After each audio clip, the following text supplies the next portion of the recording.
our very own business correspondent, Owen Fairclough, spoke to the Commission's Kristalina Georgieva, and he asked her if the migrant situation was completely out of control. It is a shock because of the sheer size of the population arriving in Europe.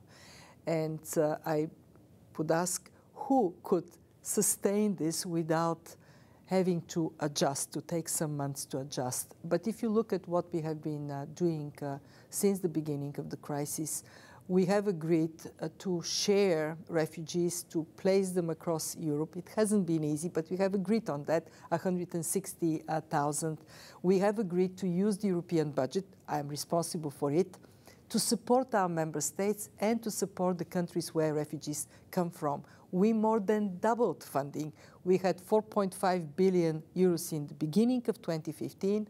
We now have nearly 10 billion euros dedicated to this to this purpose. So solidarity is for real, but it is not easy. And for us in Europe, it is very important to tell the rest of the world, this is not a European problem. This is a global problem. Many people would say that you should have seen this coming. It doesn't take a foreign policy expert to see that civil war in Syria, going on for as long as it has, is going to disperse people, and they're probably going to head towards Europe. And it seems to me that in the last 5 years or so in Europe, we've had the Greek crisis, now we have a refugee crisis. It seems that the European Commission can never get out in front of an emergency like this and actually anticipate these problems. Why not?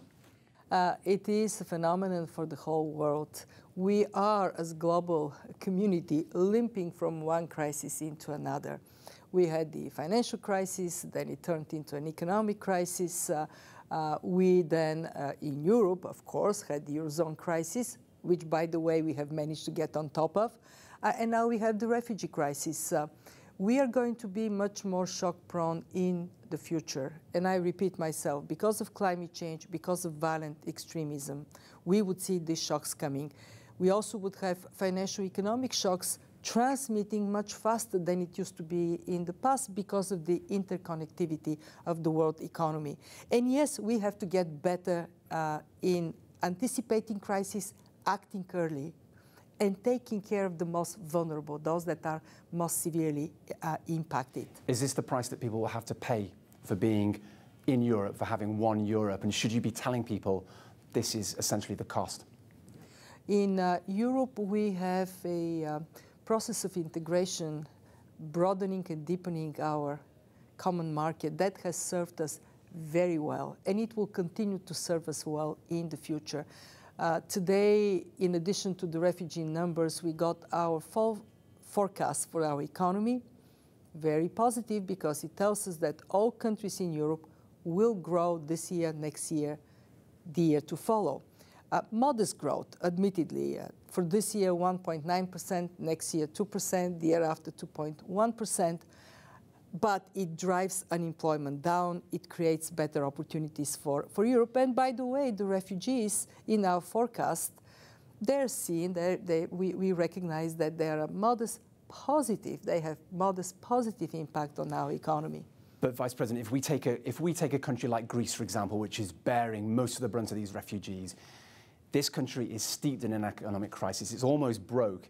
You're effectively saying, look, that will cost a percentage of your GDP. It might be, say, $500 million. That doesn't seem like an awful amount, but that's the kind of money that Greece could be using to pay off monthly debts. It does matter, and it's very difficult to say to people in Greece, yes, we will create jobs with this influx of refugees, but it will cost you something. Well, the Greek economy would get 35 billion euros injection from Europe.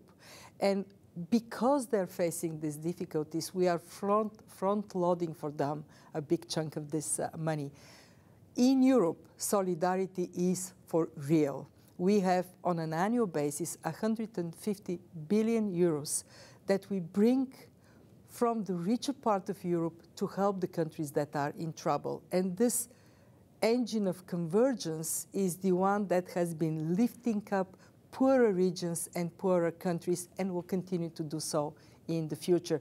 So we helped Greece when it was in trouble because of the Eurozone crisis and the impact it had on Greece.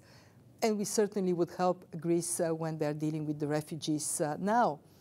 We are providing funding to receive people, to host them, and also to take part of the burden away from Greece, send it to other countries.